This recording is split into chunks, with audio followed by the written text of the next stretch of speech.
હું doctor Nikunj Patel, Shreeji dental and skin કેરમાંથી. આજે હું તમને જણાવીશ કે દાંત શા માટે સાફ કરવા જોઈએ.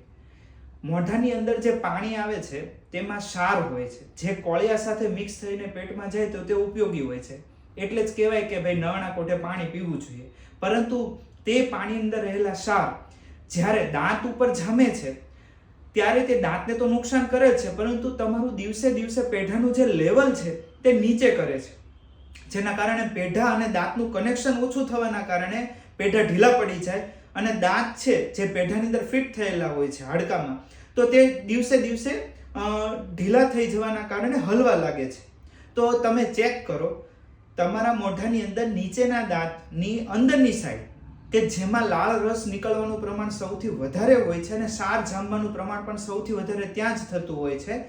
તો જો ત્યાં તમને એવું લાગે કે તમારા નીચેના દાંતની અંદરની સાઈડ વધારે ક્ષાર જામેલા છે તો તે રિમૂવ કરાવવું ખૂબ જરૂરી છે. Thank you.